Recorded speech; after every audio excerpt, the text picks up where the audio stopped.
जब भी आपकी जिंदगी में कोई भी संकट आए, छोटा हो या बड़ा, जीवन के उतार चढ़ाव में जब भी आप खुद को असहाय महसूस करें, तब श्रीमद् भगवद गीता के ये 30 अनमोल उपदेश आपकी शक्ति बनेंगे।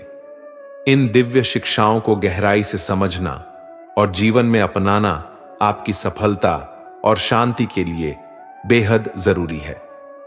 तो इस वीडियो को अंत तक ध्यानपूर्वक देखें ताकि आपके जीवन में भी सकारात्मक परिवर्तन आ सके।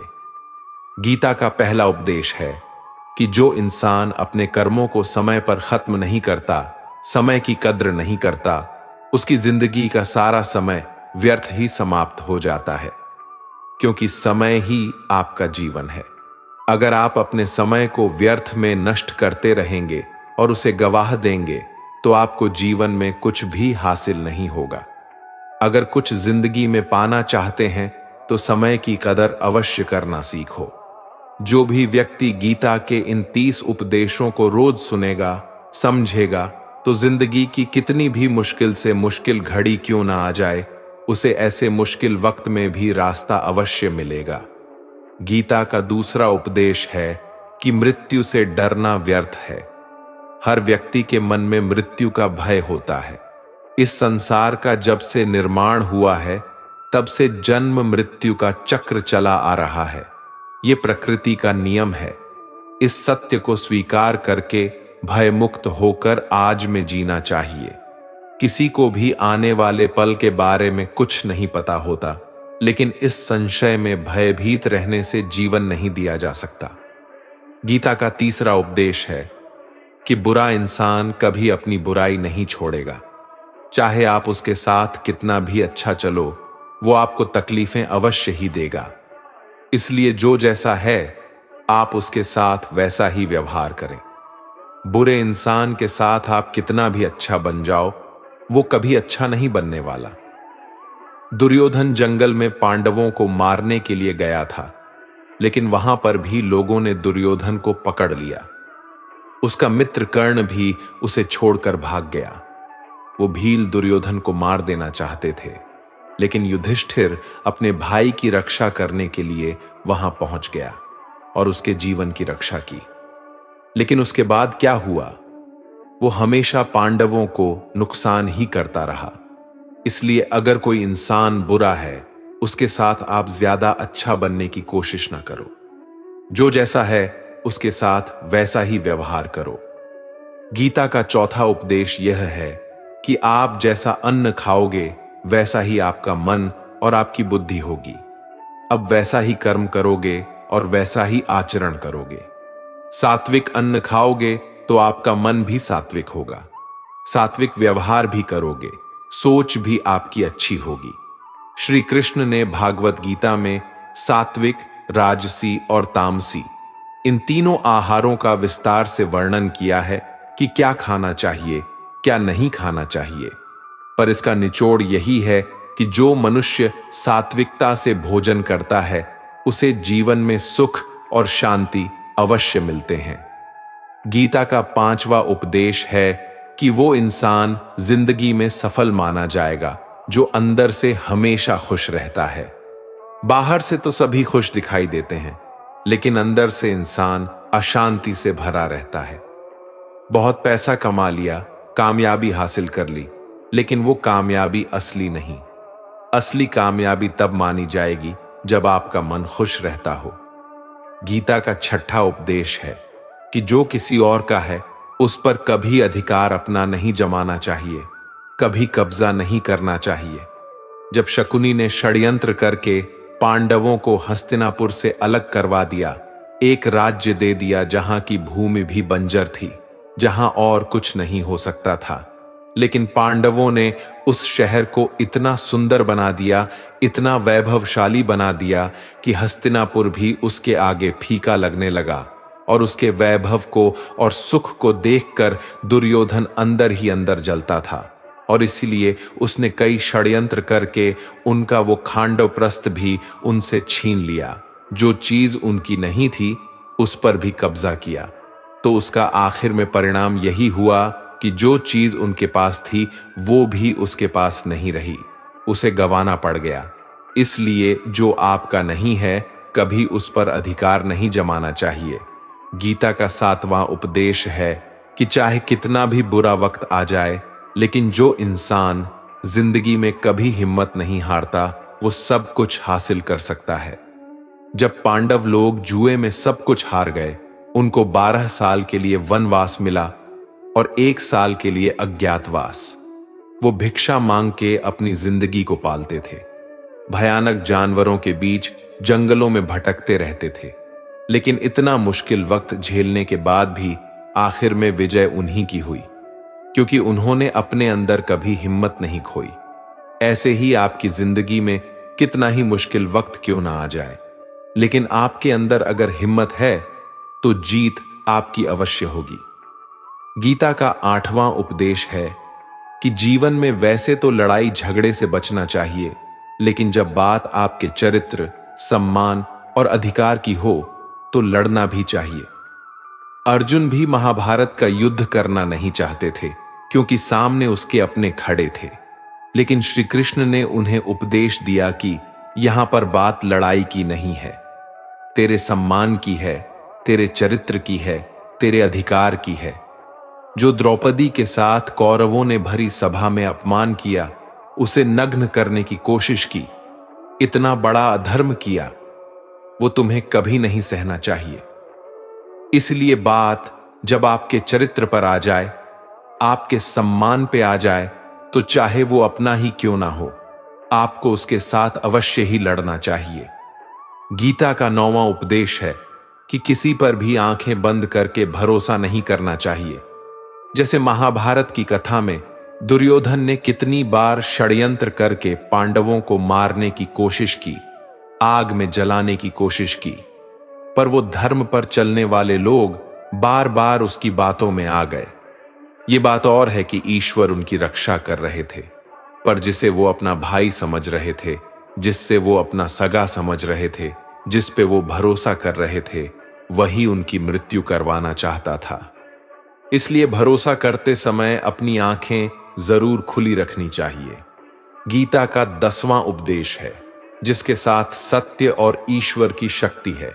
चाहे सारी दुनिया उसके खिलाफ ही क्यों ना हो जाए, लेकिन अंत में जीत उसी की होती है।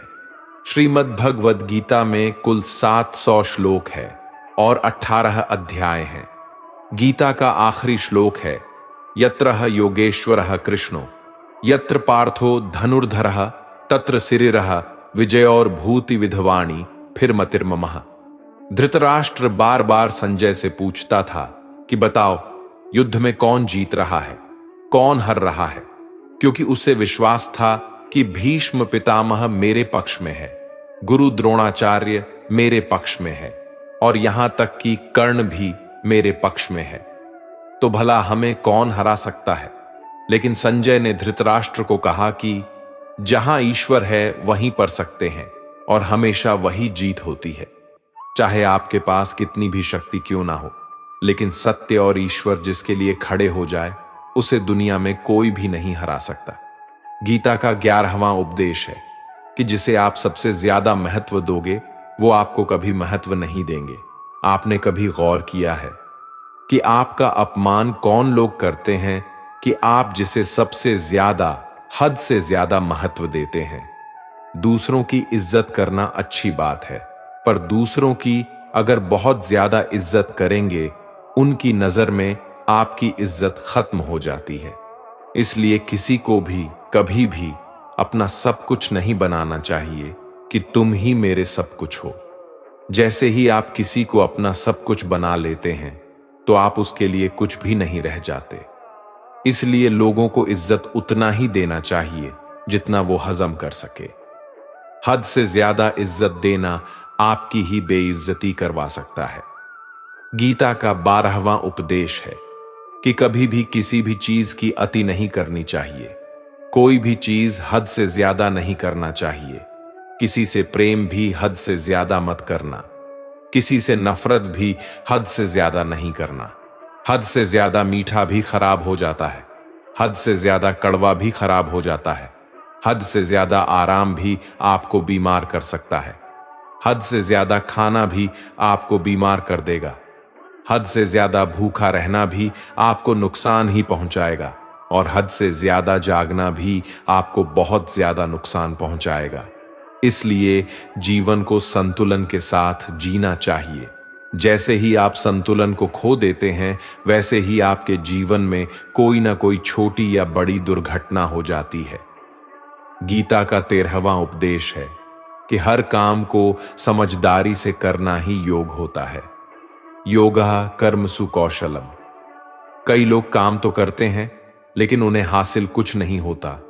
बहुत लोग कहते हैं कि हम तो मेहनत बहुत करते हैं, तब भी जिंदगी में सफलता हासिल नहीं हो रही है। लेकिन सच्चाई यह है कि बहुत कुछ करने से, बहुत मेहनत करने से आपको सफलता नहीं मिलेगी, लेकिन सही तरीके से, सही समझ के साथ काम करने से आपको जिंदगी में सफलता अवश्य मिलेगी। गीता का 14वां उपदेश है कि जो भी होता है अच्छे के लिए होता है, और जो हो रहा है वो भी अच्छे के लिए ही हो रहा है, और जो आने वाले भविष्य में होगा वो भी अच्छे के लिए ही होगा। वैसे ये बहुत गहरी बात है। कुछ चीजें जिंदगी में ऐसी होती है जो हमें लगता है कि मेरे साथ ही ऐसा क्यों हुआ, मेरे साथ ही होना था ये सब। लेकिन जब वो वक्त गुजर जाता है, एक दिन हमको समझ आ जाता है कि अगर हमारे साथ ये सब नहीं होता तो आज हम इस मुकाम पर नहीं होते। अगर मेरे साथ ये सब नहीं होता तो शायद हमारी जिंदगी और भी बर्बाद हो सकती थी। इसीलिए अगर हमें ये समझ में आ जाए कि जिंदगी में जो कुछ भी हो रहा है वो सब अच्छे के लिए ही हो रहा है, तो जीवन में हमेशा खुश रहेंगे। गीता का 15वां उपदेश यह है कि जो मुश्किल वक्त में, जो दुख के समय में आपका साथ दे, सिर्फ वही आपका अपना है। बाकी सब अपनेपन का नाटक करने वाले बहुत लोग होते हैं। बड़ी बड़ी बातें करने वाले बहुत लोग होते हैं कि हम आपसे बहुत प्रेम करते हैं। कोई भी दुख हो, कोई भी तकलीफ हो, हमें याद कर लेना। लोग दुख उठाने की बात करते हैं, लोग आने जाने की बात करते हैं, हाथ मिलाना तो ठीक से नहीं जानते और दिल मिलाने की बात करते हैं। जब सच में आपकी जिंदगी में तकलीफ आएगी ना, तब आपको समझ में आ जाएगा कि आपका साथ देने के लिए कौन खड़ा है और कौन भाग गया। क्योंकि उस समय पे सारे लोग भाग जाते हैं, क्योंकि लोगों को पता होता है कि ये व्यक्ति हमारे पास आया तो हमसे मदद ही मांगेगा और वो हमें कुछ दे नहीं पाएगा। लोग आपसे सिर्फ तभी रिश्ता रखते हैं जब आप उन्हें कुछ दे सकते हैं और आपसे उन्हें कुछ फायदा हो सकता है। लेकिन जब लोगों को ये पता चल जाता है, ये समझ में आ जाता है कि उनको आपसे कोई फायदा नहीं होने वाला, बल्कि उनको तो आपकी मदद करनी पड़ेगी, तो वो आपको दूर से ही देखकर भाग जाते हैं। इसलिए जो आपके मुश्किल वक्त में आपके साथ खड़ा हो, सिर्फ वही आपका अपना होता है। बाकी इस दुनिया में सब पराये होते हैं, क्योंकि सिर्फ अपना अपना कह देने से कोई अपना नहीं हो जाता। गीता का 16वां उपदेश है कि चाहे आप किसी की मदद करें या ना करें, लेकिन जानबूझकर कभी किसी का दिल नहीं दुखाना चाहिए। क्योंकि जब आपकी वजह से किसी का दिल दुखता है ना, तो याद रखना आपको भी वही दर्द एक दिन जरूर मिलेगा। लेकिन जब आप किसी का दिल दुखाते हैं तो आपको भले पता ना चलता हो, लेकिन जब कोई भी आपका दिल दुखाता है तब आपको समझ में आ जाता है कि दिल पर चोट लगने की वजह से कितना दर्द होता है। इसलिए चाहे आप किसी की मदद करो या ना करो, लेकिन किसी का दिल कभी भी नहीं दिखाना चाहिए। गीता का 17वां उपदेश यह है कि जिस इंसान को बात बात पर क्रोध आता है, सुख और शांति उसके जीवन में कभी नहीं आ सकते। क्योंकि जो इंसान बहुत ज्यादा क्रोधी होता है, उसके सारे मित्र उसे छोड़कर चले जाते हैं। वो अपने मन में भी दर्द में ही जीता रहता है, तकलीफों में जीता है। ज्यादा गुस्सा करके या ज्यादा क्रोध करके जो भी आपके पास है ना, वो आप उसे खो दोगे, और ऐसे इंसान को शांति कभी नहीं मिलने वाली है। इसलिए अपनी जिंदगी में शांति अगर चाहते हो तो बात बात पर गुस्सा करना छोड़ देना चाहिए। गीता का 18 उपदेश ये है, आप संसार में जितना प्रेम लगाओगे उतना ही जीवन में दुख और पीड़ा का अनुभव करोगे। गीता का 19वां उपदेश यह है कि जो आपका है वो आपको मिलके ही रहेगा, और जो नहीं मिला है उसके लिए रोना छोड़ दो। आप जिसके लिए जितना रोगे वो चीज आपसे उतना ही दूर चली जाएगी, और जो चीज आपकी सच में है वो कहीं ना कहीं से आपके पास जरूर पहुंच जाएगी। इसलिए जो आपको जिंदगी में हासिल नहीं हो रहा है, हासिल नहीं हुआ है, उसका पछतावा करना, उसके लिए रोना आपको बिल्कुल बंद कर देना चाहिए। गीता का 20वां उपदेश यह है कि जिंदगी में अगर खुशी चाहते हो तो मन की गुलामी को त्याग कर दो। कई लोग कहते हैं कि हम करना तो बहुत कुछ चाहते हैं लेकिन कुछ कर ही नहीं पाते। पता भी सब कुछ है कि क्या करने से हमारी जिंदगी बेहतर हो सकती है, क्या चीज है जो हमको नुकसान पहुंचा रही है, लेकिन फिर भी कुछ कर नहीं पाते। समझते सब कुछ है लेकिन समझकर भी, चाहकर भी कुछ कर ही नहीं पाते। वो इसलिए होता है क्योंकि आप अपने मन के गुलाम बन चुके हो। लोग तो अपनी जीभ का भी स्वाद तक नहीं छोड़ पाते, फिर कहते हैं कि हम पतले नहीं हो पाते, फिट नहीं हो पाते, सक्सेस नहीं मिल रही है, क्योंकि जो आपको करना चाहिए आप वो करते ही नहीं हैं। आपका मन सब कुछ समझकर भी आपको वो करने ही नहीं देता। इसलिए जिंदगी में अगर आगे बढ़ना है तो अपने मन के अनुसार चलना छोड़ दो। जो आपके लिए सही है वो ही आपको करना चाहिए। गीता का 21वां उपदेश यह है कि आलसी इंसान कभी कुछ हासिल नहीं कर सकता। अधिकतर लोग सिर्फ योजनाएं ही बनाते रहते हैं कि मुझे बड़ा घर चाहिए, मुझे बड़ी गाड़ी चाहिए, मैं दुनिया घूमना चाहता हूं, मुझे ये चाहिए, वो चाहिए। ये हर कोई सोच लेता है, लेकिन उस पर मेहनत करना, अपना कर्म करना वो नहीं करते। क्योंकि चाहना तो बहुत आसान है, लेकिन उसके लिए कर्म करते रहना वो बहुत मुश्किल है। हर कोई चाहता है कि मेरा शरीर फिट हो, लेकिन उसके लिए एक्सरसाइज करना वो आपको ही करना होगा। जो इंसान आलसी बन के बैठा रहता है तो उसे ना ही अच्छा शरीर मिलता है और ना ही अच्छा जीवन मिलता है। तो अगर जिंदगी में कुछ पाना चाहते हो तो आलस्य को अपनी जिंदगी से दूर कर देना। आलस्य के चलते ही आपको कुछ मिलने वाला तो नहीं, लेकिन जो आपके पास है ना वो भी गवा दोगे। गीता का 22वां उपदेश है कि कोई भी ऐसी गंदी आदत खुद को मत लगने देना जो आपकी जिंदगी को बर्बाद कर दे। कहीं ना कहीं महाभारत का यह युद्ध एक जुआ की आदत की वजह से ही शुरू हुआ था। सारा खेल वहीं से शुरू हुआ था। एक ऐसी जुआ की लत जहां युधिष्ठिर ने अपने भाइयों को दांव पर लगा दिया, अपनी पत्नी को दांव पर लगा दिया, ऐसा जितने का नशा की अपना सब कुछ गंवा दिया।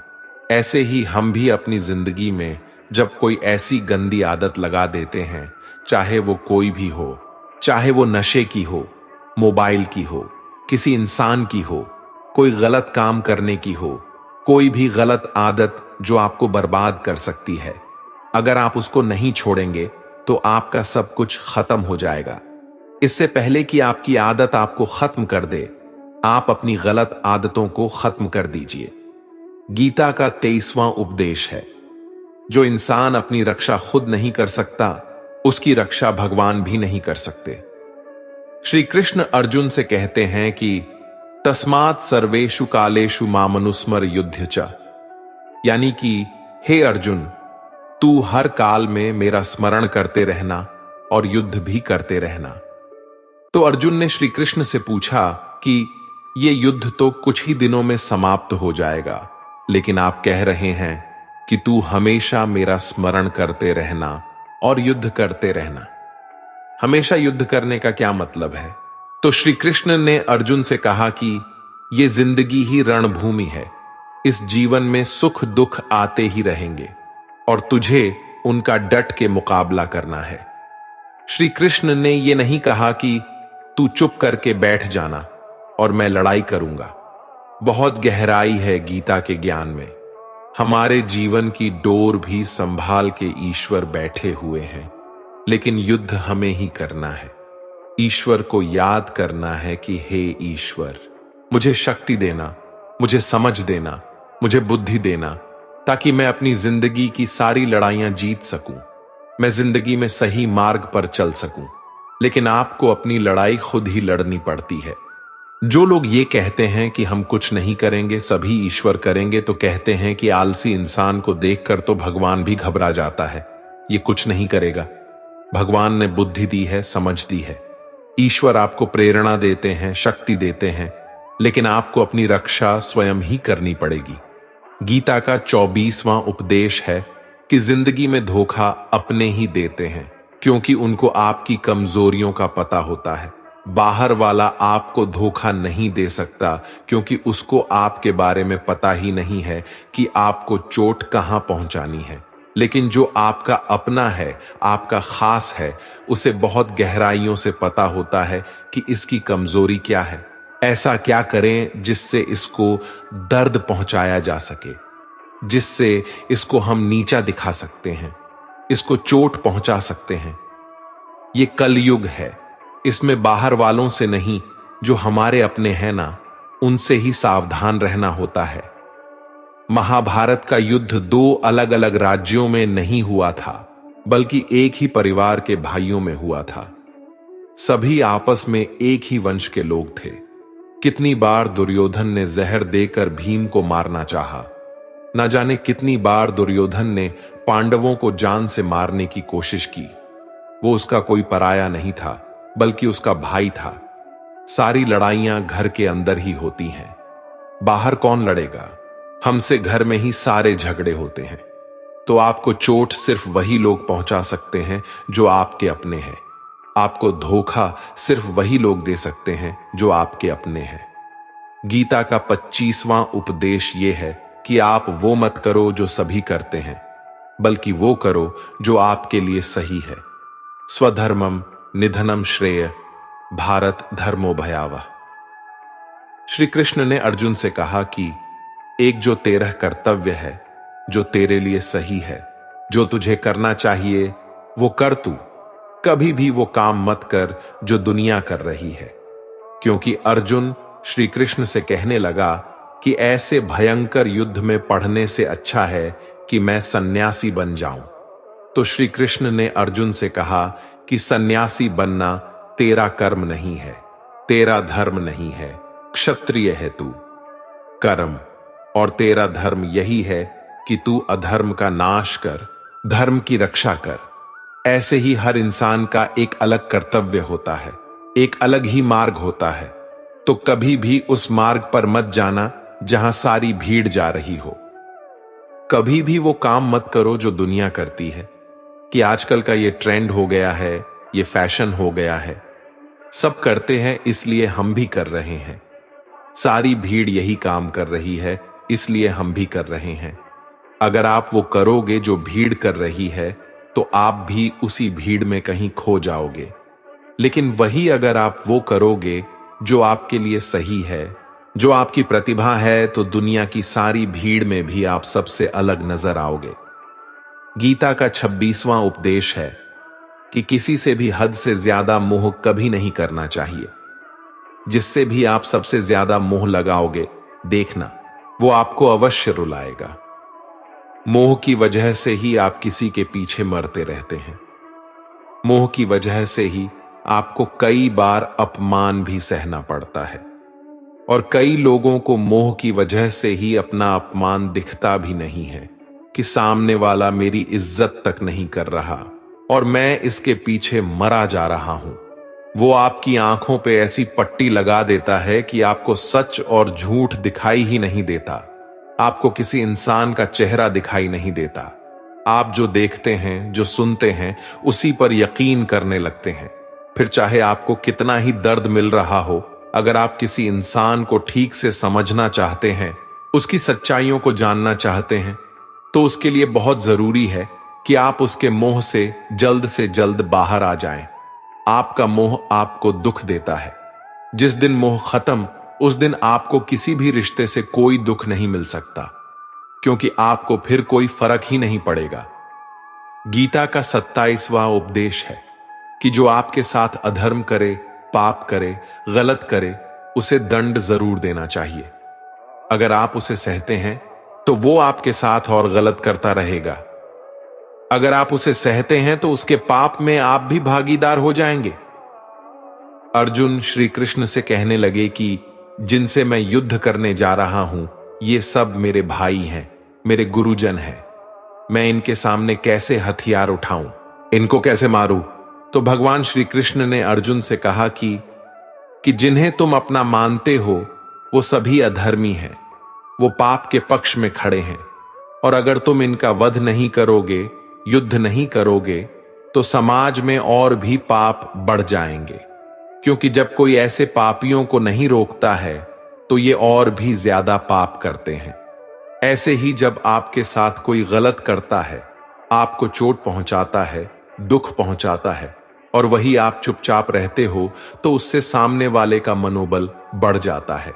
वो आपको कमजोर समझने लगता है और आपके साथ गलत करने का वो अपना हक समझने लगता है। लेकिन जब आप उसके गलत व्यवहार को, उसके अधर्म को रोक लेते हैं, उसका विरोध करते हैं, तब वो अपनी सीमा में रहना सीख जाता है। और यही कलयुग है। अगर इस जमाने में आपको खुश रहना है तो आपको अपनी रक्षा खुद ही करनी होगी। कोई आपके साथ गलत करे तो उसको कभी नहीं सहना रहना चाहिए, बल्कि उसका सामना करना चाहिए। गीता का 28वां उपदेश है कि आज मैं जियो, हल्की चिंता करना छोड़ दो। जो भी व्यक्ति अपनी बीते हुए कल या अपने आने वाले कल में खोया हुआ रहता है, वो जिंदगी में कभी खुश नहीं रह सकता। आपको जिंदगी में खुशी सिर्फ और सिर्फ तब मिल सकती है जब आप वर्तमान में जी सके, आज के आनंद को जी सके। बीते हुए कल और आने वाले कल का कोई वास्तविक अस्तित्व नहीं होता। वो सिर्फ आपकी बुद्धि और आपके विचारों में होता है। उसे सिर्फ आप अपने मन के अंदर और बुद्धि के अंदर जीते हैं। उसकी कोई वास्तविकता इतनी नहीं होती। उसे सिर्फ आप अपने मन के अंदर और बुद्धि के अंदर जीते हैं। लेकिन जिससे आप वास्तविकता में जीते हैं, वो आपका आज होता है, वो आपका चल रहा पल होता है। अगर आप अपने मन और बुद्धि को अपने भूतकाल और भविष्य काल में अटका कर रखेंगे, तो याद रखना, आप कभी खुश नहीं रह पाएंगे। और अगर जिंदगी में खुश रहना चाहते हैं तो आज में और इसी पल में जीना सीखें। गीता का 29वां उपदेश है कि आपके सारे दुखों का कारण किसी को अपना मानना है। आप कभी गौर करना, आपकी जिंदगी के सारे दुख, सारी तकलीफें, सारी चिंताएं वहीं से आते हैं जहां आपका अपमान होता है कि ये मेरा है, ये मेरा अपना है। यहीं से आपकी जिंदगी में दुख का आना शुरू हो जाता है। इसे एक छोटी सी कहानी से समझते हैं। एक व्यक्ति के पास एक बहुत बड़ा महल था। उसने जिंदगी भर की सारी संपत्ति लगाकर उस महल को बनाया था। आसपास के शहरों के कई लोग उसके महल को देखने आते थे। कई बड़े बड़े सेठ उसके महल को खरीदने की कोशिश करते थे। इसलिए वो महल उसका अहंकार हो गया। उसके जीने की वजह था, उसका उस महल से बहुत लगाव था। एक दिन उसके महल में आग लग गई और वो कहीं बाजार गया हुआ था। जब वो घर लौट कर आया तो उसने देखा कि उसका महल तो आग में जल रहा है। अपने घर को आग में जलता हुआ देखकर उसे इतना दुख हुआ। उसने कहा, अगर ये महल नहीं रहेगा तो मैं भी जिंदा नहीं रहूंगा। अगर मेरा महल ही जलकर राख हो जाएगा तो मैं जीकर क्या करूंगा। वो भी उसी आग में छलांग लगाने की कोशिश करने लगा। तो किसी दूसरे व्यक्ति ने उसे रोक लिया और कहा कि भाई, ये जो तुम्हारा महल है, इस महल को तुम्हारे कल बेटे ने किसी और को बेच आया है। जब उसे पता चला कि ये महल अब मेरा नहीं किसी और का हो चुका है, तो उसकी सारी चिंता खत्म हो गई। जैसे और लोग उस जलते हुए महल को देखकर तमाशा देख रहे थे, वैसे ये भी खड़ा हो गया। इतने ही देर में उसका बेटा आया। वो अपने बेटे को देखकर बहुत खुश हुआ। उसे आशीर्वाद देने लगा कि तेरे जैसा बेटा तो बहुत भाग्य वाले माता पिता को मिलता है। तुमने तो मेरी जिंदगी बचा ही ली। आज इस घर में आग लग रही थी और तूने कल ही इसका सौदा कर दिया। वो अपने पिताजी से कहने लगा कि पिताजी, इस महल के सौदे के लिए बात तो करने गया था, पर सौदा कभी पक्का हुआ ही नहीं है। जब उसके पिता ने यह सुना कि अभी इस महल का सौदा हुआ ही नहीं है, तो वो दोबारा से फूट फूट कर रोने लगा और अपनी छाती पीटने लगा। महल वही है, इंसान वही है, लेकिन जब महल मेरा है तब वो दुख भी देता है, खुशी भी देता है। लेकिन जब वो मेरा नहीं है, उससे मेरा कोई रिश्ता नहीं है, तो सारे दुख खत्म हो जाते हैं।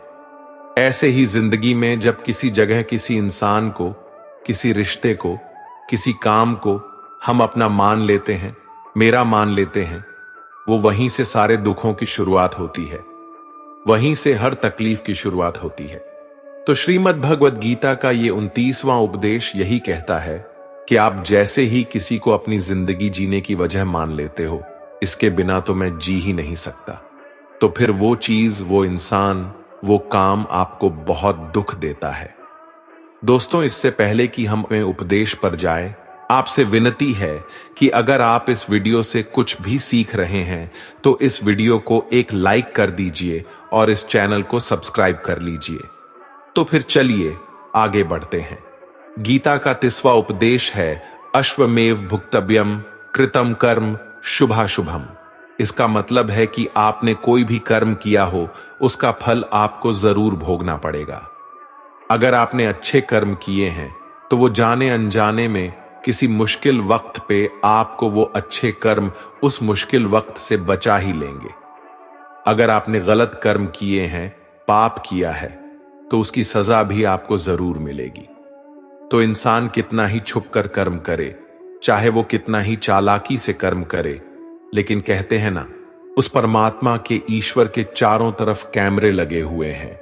हमारे एक एक कर्म पर वो प्रकृति, वो परमात्मा अपनी दृष्टि बनाए रखते हैं। हमारे एक एक कदम का हिसाब होता है। इसे हम एक कहानी से समझाते हैं। एक गांव में 2 मित्र रहते थे।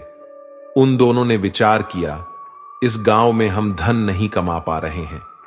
वो दोनों धन कमाने के लिए शहर चले गए। कुछ वर्ष वहां रहकर उन्होंने काफी धन कमाया। फिर सोचा कि अब हम अपने घर वापस चलते हैं, और हमने अच्छा खासा धन कमा लिया है। उस समय पे यातायात की इतनी सुविधाएं नहीं होती थीं। वो अपने बैलों पर ही यात्रा कर रहे थे। चलते चलते मार्ग में रात हो गए, तो उन्होंने विचार किया कि आज रात हम यहीं विश्राम करते हैं। एक मित्र ने कहा कि मैं यहां पर रहकर धन की रक्षा करता हूं, तुम बाजार जाकर भोजन की व्यवस्था कर लो। जब वो मित्र बाजार गया तो उसके मन में पाप आ गया। उसने सोचा कि इतना पैसा हमने कमा लिया है, अगर मैं इसको यही जंगल में मार दूं तो सारा पैसा मेरा हो जाएगा, नहीं तो मुझे इसका आधा धन इसको देना पड़ेगा। मन में ये खोट आने पर उसने अपने मित्र के खाने में जहर मिला दिया, और जब वो खाना लेकर के अपने मित्र के पास गया, उसका मित्र वो जहर वाला खाना खाकर वहीं पर उसकी मृत्यु हो गई। वो व्यक्ति सारा धन लेकर के अपने घर वापस आ गया। फिर उसके घर में पुत्र ने जन्म लिया। जब उसका बेटा पैदा हुआ तो वो बहुत ही बीमार रहता था। उसने अपने जीवन में जो कुछ भी धन कमाया था, उसका वो सारा धन अपने बेटे के इलाज में ही खत्म हो गया। बेटा बड़ा होता गया और इसका धन नष्ट होता गया। जब उसका बेटा थोड़ा और बड़ा हो गया तो उसके पिता ने पूछा कि बेटा, तू इतना बीमार क्यों रहता है? तू ठीक क्यों नहीं होता? मैंने अपनी जिंदगी का सब कुछ तुझ पर लगा दिया है, फिर भी तेरी तबीयत ठीक नहीं रहती। तो उसके बेटे ने बोला, कौन सा बेटा और कौन सा पिता? मैं तो तेरा वही मित्र हूं जिसको तूने जंगल में जहर देकर मार दिया था। मैंने अपना वही हिसाब पूरा करने के लिए तेरे पुत्र के रूप में तेरे ही घर में आया हूं। अब मेरा तेरा हिसाब बराबर। अब मेरा जीवन यहीं समाप्त होता है। तो गीता का उपदेश हमें यही सिखाता है। कोई अपने आप को कितना भी चालबाज समझता हो, होशियार समझता हो, लेकिन अगर उसने गलत कर्म किया है, चाहे आज नहीं तो कल उसे उसका फल भोगना ही पड़ता है। कोई भी व्यक्ति अपने किए हुए कर्म से बिना उसको भोगे कभी छूट नहीं सकता। दोस्तों, अगर आपने इस वीडियो से कुछ भी सीखा हो तो इस वीडियो को एक लाइक कर दीजिए और कमेंट में जय श्री राधे कृष्णा अवश्य लिखिए। और इस चैनल पर नए हैं तो चैनल को सब्सक्राइब करके नोटिफिकेशन बेल आइकॉन को ऑल पर सेलेक्ट कर लीजिए। धन्यवाद। जय श्री कृष्णा।